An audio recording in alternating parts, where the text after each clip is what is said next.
तुम हमेशा खुश रहना सीख जाओगे। इस कहानी को अंत तक देखना। इस कहानी में हमेशा खुश कैसे रहना है ये बताया गया है। तो चलिए दर्शकों, कहानी की शुरुआत करते हैं। दोस्तों, हम अपने जीवन में हमेशा सुख के पीछे भागते रहते हैं। हर एक मनुष्य को सुख चाहिए।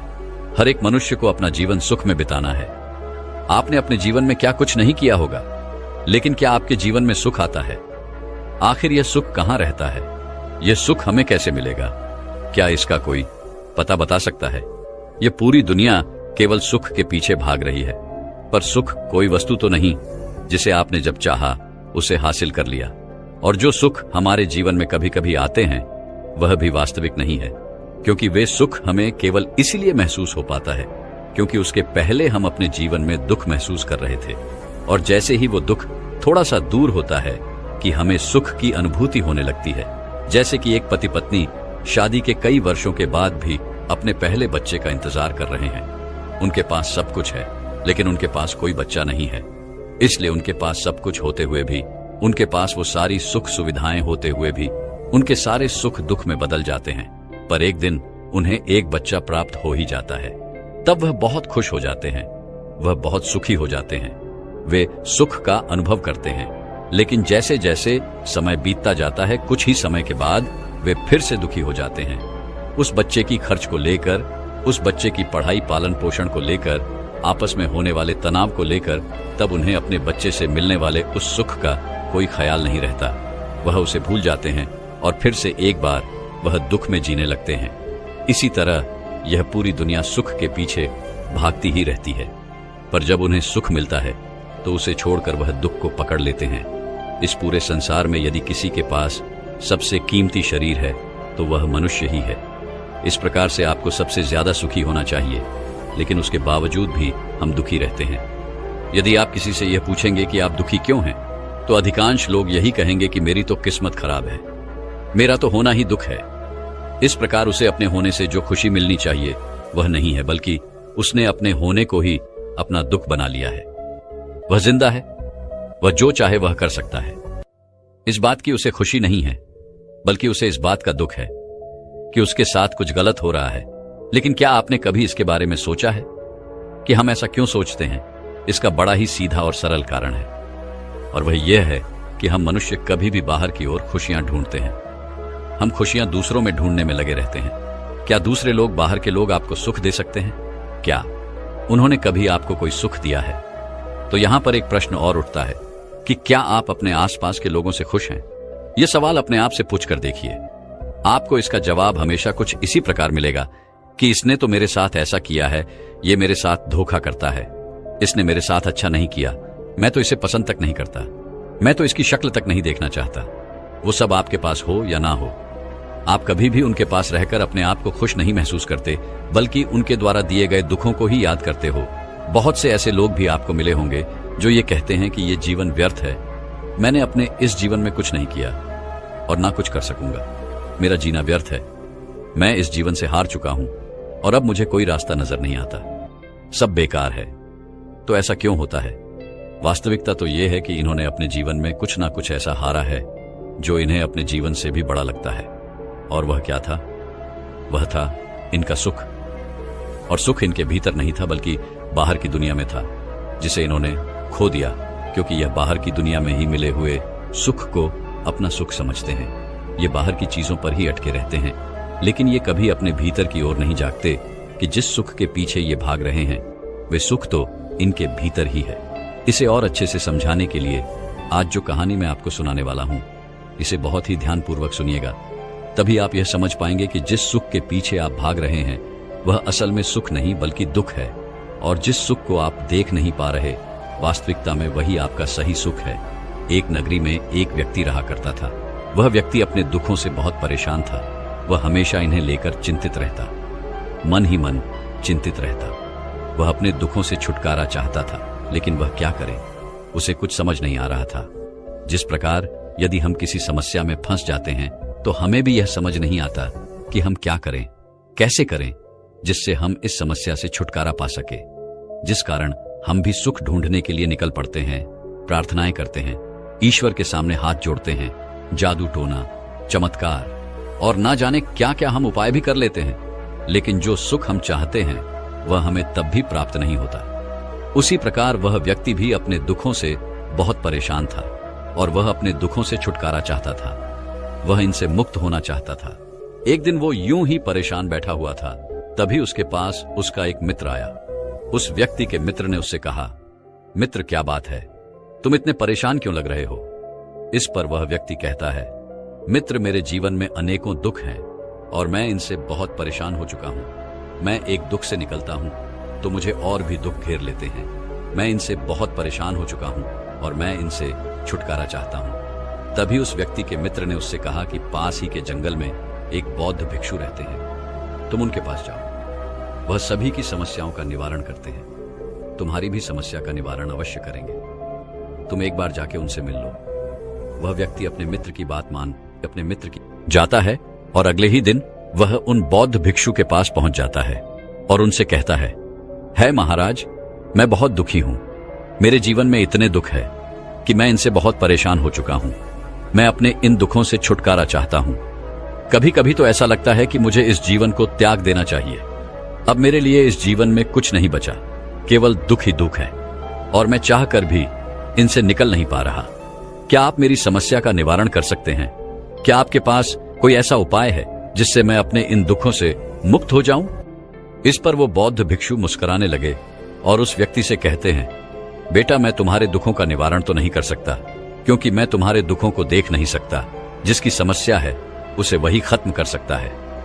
तुम्हारा दुख, तुम्हारी दुखों का कारण और उसका निवारण तुम्हें ही करना होगा। इस पर वह व्यक्ति कहता है महाराज, यदि मैं अपने दुखों का कारण आपको बता दूं, तब क्या आप उसे खत्म कर सकते हैं? इस पर वह बौद्ध भिक्षु मुस्कुराने लगे और उस युवक से कहते हैं, अवश्य तुम जाओ और अपने दुखों का कारण ढूंढ कर लाओ। वह व्यक्ति इतना सुनकर खुशी खुशी अपने घर लौट जाता है और अगले दिन उन बौद्ध भिक्षु के पास वापस आता है और कहता है महाराज, मुझे अपने दुखों का कारण मिल गया। इस पर वह बौद्ध भिक्षु कहते हैं, बहुत बढ़िया, बताओ आखिर तुम्हारे दुखों का क्या कारण है? इस पर वह व्यक्ति कहता है महाराज, मेरी पत्नी जो मेरा कहा नहीं मानती। मैं उससे चाहे कुछ भी कहूं वह मेरी एक नहीं सुनती। मेरे बच्चे भी अपनी मां पर गए हैं, वह भी मेरा कहा नहीं मानते। यहां तक कि मेरे मित्र भी कभी मेरी मदद नहीं करते और मेरे मालिक जो मेरा वेतन काट देते हैं और मेरी तनख्वाह कभी नहीं बढ़ाते और बेवजह ही मुझे डांटते रहते हैं, फटकार लगाते रहते हैं, लोगों के सामने मुझे शर्मिंदा करते रहते हैं। और इतना ही नहीं, मेरे पड़ोस में रहने वाला वह शामू भी हर रोज नई नई वस्तुएं लाता है, जिसे देखकर मेरे मन में ईर्ष्या उत्पन्न होने लगती है। वह मुझे सामान दिखा दिखाकर जलाता है।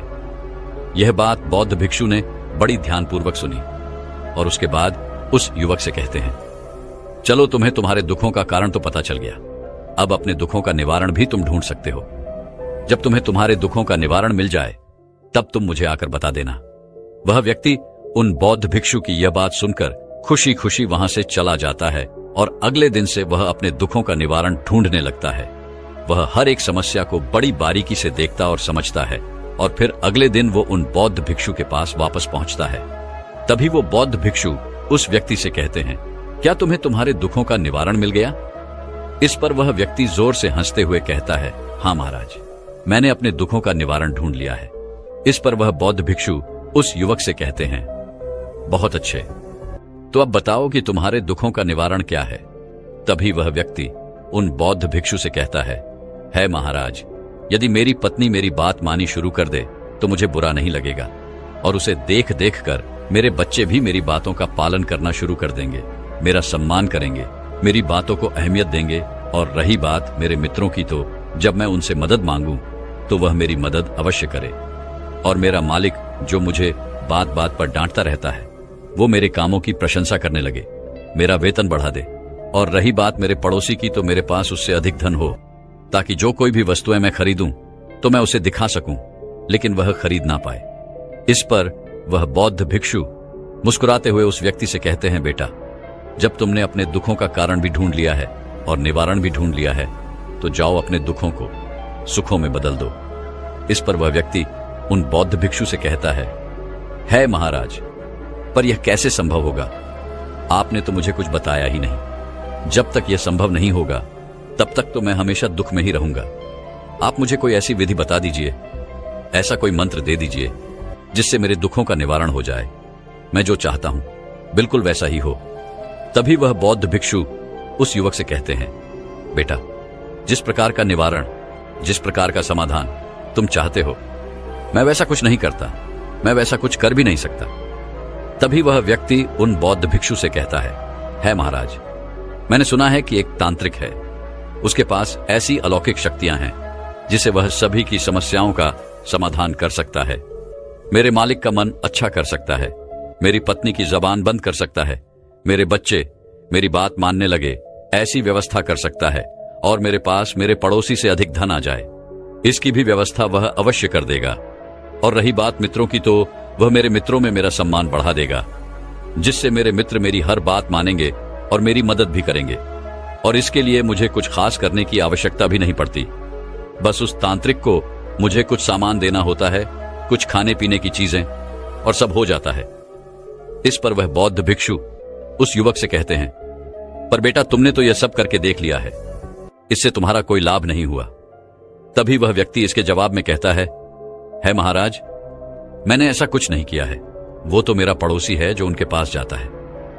यहां तक कि मेरा मित्र, मेरी पत्नी, मेरे बच्चे और मेरा मालिक भी उन्हीं के पास जाते हैं और अपनी समस्या का समाधान आसानी से करवा लेते हैं। तभी वह बौद्ध भिक्षु उस युवक से कहते हैं, बेटा, जब तुम्हें यह सब पता है कि वह तांत्रिक इतना शक्तिशाली है, तो तुम मेरे पास क्या कर रहे हो? जाओ और अपने दुखों का निवारण कर लो। क्या पता वह तांत्रिक तुम्हारी बात मान ले और तुम्हारा जीवन सुखों से भर दे। वह बौद्ध भिक्षु के मुख से यह बात सुनकर वह व्यक्ति बड़ी प्रसन्नता के साथ वहां से चल पड़ा और उन तांत्रिक के पास पहुंचा। उस तांत्रिक ने उस युवक से कुछ पैसे ऐंठे, कुछ रीति रिवाज करवाए, कुछ मंत्र बताएं और कुछ खाने पीने की चीजें भी ले ली, और उसके बाद कुछ क्रिया करने को कहा जिससे उसका जीवन सुखों से भर जाएगा। उसने उस तांत्रिक की बात मान ली और उसने बिल्कुल वैसा ही किया जैसा कि उसे उसके तांत्रिक ने बताया था। धीरे धीरे ऐसे ही समय बीतता गया और करीबन 6 महीनों के बाद वह वापस उन बौद्ध भिक्षु के पास पहुंचा और उनसे यह कहने लगा, महाराज, मैंने बहुत कुछ करके देख लिया, लेकिन मुझे अपने दुखों का निवारण नहीं मिल रहा, जैसा उस तांत्रिक ने मुझसे कहा था। मैंने वह सब कुछ भी किया, लेकिन मुझे कोई लाभ नहीं हुआ, बल्कि उस तांत्रिक ने तो मुझे लूट लिया, मेरा धन हड़प लिया, और मेरी परिस्थितियां पहले जैसी थी आज भी वैसी ही हैं। अब मैं क्या करूं? मैं पहले जैसे दुखी था, मैं आज भी वैसा ही दुखी हूं। अपनी समस्याओं का निवारण ढूंढ रहा हूं। महाराज, क्या आप मुझे कोई निवारण दे सकते हैं? क्या आप मेरी कोई समस्या का समाधान कर सकते हैं? इस पर वह बौद्ध भिक्षु जोर से हंस पड़े और कहने लगे, इस संसार में दुख है, पर हम अपने दुखों को नहीं पहचानते, इसीलिए उसका कारण भी नहीं जान पाते। कारण नहीं जान पाते, निवारण भी होना असंभव है। इसलिए अपने आप को पहचानो, अपने आप को जानो, अपने भीतर झांको। तभी वह व्यक्ति उन बौद्ध भिक्षु से कहता है महाराज, पर इसके लिए मुझे क्या करना होगा? तभी वह बौद्ध भिक्षु उस युवक से कहते हैं, जाओ और जिनसे भी तुम्हें तकलीफें हैं, जिनसे भी तुम्हें दुख है, जाओ पहले उनसे पूछो कि क्या तुम्हारे कारण उनके जीवन में कोई दुख है। वह व्यक्ति उन बौद्ध भिक्षु की बात मान लेता है और वापस घर की ओर लौट जाता है। घर पर पहुंचकर वह अपनी पत्नी से कहता है, क्या तुम्हारे जीवन में कोई दुख है? पत्नी ने कहा, मेरे जीवन में केवल एक ही दुख है और वह तुम हो, मगर तुम तो मेरी बात मानते ही नहीं और ना ही तुम मेरी बात मानना चाहते हो, बस अपनी मनवाना चाहते हो। यदि तुम मेरी बात मानना शुरू कर दो तो मैं तुम्हें वचन देती हूं कि हम दोनों का जीवन स्वर्ग बन जाएगा। वह अपनी पत्नी की यह बात सुनकर वहां से चला गया और अपने बच्चों के पास पहुंचा। वह उनसे कहता है, बच्चों, क्या तुम्हारे जीवन में कोई दुख है? बच्चों ने कहा, हां, हमारे जीवन में एक बहुत बड़ा दुख है और वह है आप। यदि आप हमें रोकना टोकना बंद कर दें और हमें वह करने दें जो हम करना चाहते हैं, तो हमारा जीवन सुखों से भर जाएगा और हम वह चीजें कर पाएंगे जिसके लिए हम बने हैं। अपने बच्चों के मुख से ये सारी बातें सुनकर वह वहां से चला गया और अपने मित्रों के पास पहुंचा और उनसे पूछने लगा, मित्रों, क्या तुम्हारे जीवन में मेरी वजह से कोई दुख है? इस पर उसके सभी मित्रों ने यही कहा, हमारे जीवन में तुम्हारी वजह से ही दुख है, क्योंकि तुम हमारी बात नहीं मानना चाहते, हमारा सम्मान नहीं करते, हमारे साथ रहना नहीं चाहते। हम जो भी तुमसे कहते हैं तुम उस पर केवल बहस करते हो और अपनी ही मनवाने में लगे रहते हो। वह अपने मित्रों की यह बात सुनकर वहां से चल पड़ा और अपने पड़ोसी के पास पहुंचा और उसे कहने लगा, मित्र, क्या तुम्हारे जीवन में मेरी वजह से कोई दुख है? तभी उसका पड़ोसी भी उसे कहता है, हां, तुम्हारा होना ही मेरे लिए सबसे बड़ा दुख है। हम किस हाल में, इससे तुम्हें कोई फर्क नहीं पड़ता। तुम्हें तो केवल अपनी खुशी पसंद है। जब तुम खुश होते हो तो मैं दुखी रहता हूं। तुमसे मुझे ईर्ष्या होती है, तुमसे मुझे जलन होती है। तुम इतने खुश कैसे रहते हो, जबकि तुम्हारे पास मुझसे कम धन है, जबकि तुम्हारे पास वह सारी सुख सुविधाएं भी नहीं है। फिर तुम अपने जीवन में खुश कैसे हो? वहां जाकर उसे यह पता चला, उसका पड़ोसी उसके खुश होने से दुखी है, जबकि वह तो खुद ही मन दुखी रहता है।